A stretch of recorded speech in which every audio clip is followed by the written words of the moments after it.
Thank you very much, Mr. President. Ladies and gentlemen, good evening. Assalamu alaikum. Lovely to see you all here tonight. We are having a very entertaining night, are we not? With some very interesting things being said from the other side of the house tonight. Let me begin by saying, as a Muslim, as a representative of Islam, I would consider myself an ambassador for Islam, a believer in Islam, a follower of Islam and its Prophet. So, in that capacity, let me begin by apologizing to Anne-Marie for the Bali bombings. I apologize for the role of my religion and me and my people, for the killing of Theo van Gogh, for 7/7. Yes, that was all of us. That was Islam, that was Muslims, that was the Quran. I mean, astonishing claims to make in the very first speech tonight, on a day like today, where the Conservative Prime Minister of the United Kingdom is having to come out and point out that these kind of views are anathema. And I believe you're trying to stand for the Labour Party to become an MP in Brighton. If you do, and you make these comments, I'm guessing you'll have the whip withdrawn from you, but then again, UKIP's on the rise, they'll take you, the BNP, they might have something to say about your views. This is what Mehdi Hassan always does. By the way, just on a factual point, since we heard a lot about the second speaker, about how backward we Muslims all are, on a factual point, you said that Islam was born in Saudi Arabia. Islam was born in 610 AD. Saudi Arabia was born in 1932 AD. So you were only 1,322 years off. Not bad? Not bad start there. Talking of maths, by the way, a man named Al-Khwarizmi was one of the greatest mathematicians of all time, a Muslim, worked in the golden age of Islam. He's the guy who came up with not just algebra, but algorithms. Without algorithms, you wouldn't have laptops. Without laptops, Daniel Johnson tonight wouldn't have been able to print out his speech in which he came to berate us Muslims for holding back the advance and intellectual achievements of the West, which all happened without any contribution from anyone else other than the Judeo-Christian people of Europe. In fact, Daniel David Levering, the author of the Pulitzer Prize-winning historian and author of The Golden Crucible, points out that there would be no Renaissance, there would be no Reformation in Europe without the role played by Ibn Sina and Ibn Rushd and some of the great Muslim theologians, philosophers, scientists in bringing Greek texts to Europe. As for this being our university, I will leave that to the imagination as to who is our and who is there. I studied here too. An astonishing set of speeches so far making this case tonight. A mixture of just cherry-picked quotes, facts and figures, self-serving, selective, a farrago of distortions, misrepresentations, misinterpretations, misquotations. Daniel talked about my article in the New Statesman, which got me a lot of flack, where I talked about the anti-Semitism that is prevalent in some parts of the Muslim community, which indeed it is. Of course, I didn't say in that piece that it was caused by the religion of Islam. In fact, modern anti-Semitism in the Middle East was imported from, finish the sentence, Christian, Judeo-Christian Europe, where I believe some certainly bad things happened to the Jewish people. In fact, Tom Friedman, Jewish-American columnist in the New York Times, told me in this very chamber last week that he believed, had Muslims been running Europe in the 1940s, 6 million extra Jews would still be alive today. So I'm not going to take lessons in anti-Semitism from someone who's here to defend the Judeo-Christian values of a continent that murdered 6 million Jews. Moving swiftly on. Yes. Absolutely. Well, I'm about to make that point. No, I'm about to make that point. You're right. I agree with you. I agree with you 110%. That is my point. I don't think Europe is evil or bad. I'm a very proud European. I don't want to judge Europe on that basis, but if we're going to play this gutter game where we pull out the Bali bombing and we pull out examples of anti-Semitism in the Islamic community, then of course I'm going to come back and say, well, hold on. I mean, look, let's be very clear. Daniel here was a last-minute replacement for Douglas Murray, who had to pull out. And Douglas and I have a well-documented differences, but to be fair to Douglas, as to be fair to Anne-Marie and to Peter, atheists. Atheists see all religions as evil, violent, threatening. What the problem I have with Daniel's speech is that Daniel comes here to run this robust defense of Christianity, forgetting that his fellow Christians, people who said they were acting in the name of Jesus, gave us the Crusades, the Spanish Inquisition, the anti-Jewish pogroms, European colonialism in Africa and Asia, the Lord's Resistance Army in Uganda, not to mention countless arson and bomb attacks on abortion clinics in the United States of America to this very day. I would like a little bit of humility from Daniel first before he begins lecturing other communities and other faiths on violence, terror and intolerance. But, no thank you. Some water. But I would say this, to address the gentleman's very valid point here, I'm not going to play that game. I don't actually believe that Christianity is a religion of violence and hate because of what the LRA does in Uganda or what Crusaders did to Jews and Muslims in Jerusalem when they took back the city in the 12th or 13th or whatever century it was.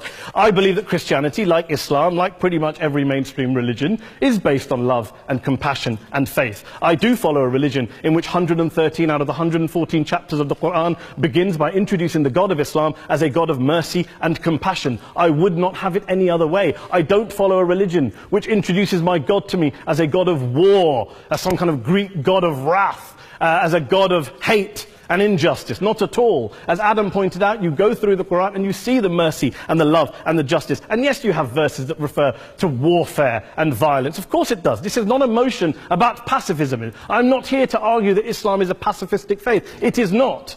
Islam allows military action, violence in certain limited contexts. And yes, a minority of Muslims do take it out of that context. But is it religious? Well, we talked about Woolwich. Daniel and Anne-Marie have suggested that it's definitely religion that's behind all of this. Well, actually, what I find so amusing tonight is we're having a debate about Islam. And the opposition tonight have come forward. We have a graduate in law, a graduate in modern history, a graduate in chemistry. And, you know, I admire all of their intellects and their abilities, but we don't have anyone who's actually an expert on Islam, a scholar of Islam, a historian of Islam, a speaker of Arabic, even a terrorism expert or a security expert or a pollster, let alone to talk about what Muslims believe or think. Instead, we have people coming here, putting forward these views, putting forward these sweeping opinions. Listen to Professor Robert Pape of the University of Chicago, one of America's leading terrorism experts, who, unlike our esteemed opposition tonight, studied every single case of suicide terrorism between 1980 and 2005, 315 cases in total. And he concluded, and I quote, "There is little connection between suicide terrorism and Islamic fundamentalism or any of the world's religions. Rather, what nearly all suicide terrorist attacks have in common is a specific secular and strategic goal to compel modern democracies to withdraw military forces from territory that the terrorists consider to be their homeland." And the irony is, when we talk about terrorism, the irony is that the opposition and the Muslim terrorists, the Al-Qaeda types, actually have one thing in common. Because they both believe that Islam is a warlike, violent religion. They both agree on that. They have everything in common. Osama bin Laden would be nodding along to everything he's heard tonight from the opposition side. He agrees with them. The problem is that mainstream Muslims don't. The majority of Muslims around the world don't.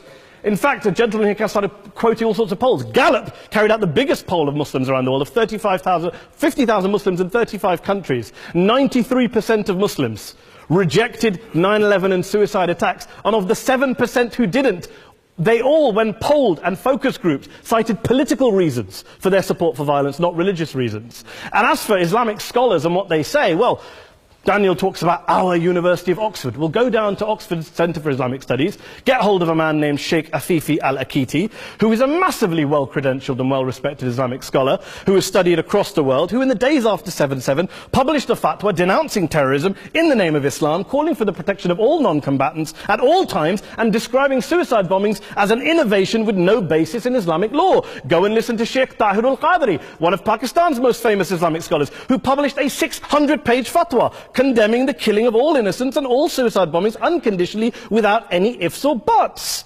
There's nothing new here. This is mainstream Islam, mainstream scholarship, which has said this for years. You don't go out and kill people willy-nilly in the high street or anywhere else, on a bus or a mall, based on verses of the Quran that you cherry-pick without any context, any understanding, any interpretation, or any commentary. Point of information. Please. What about stoning of women, for example, in Well, It doesn't happen, apparently.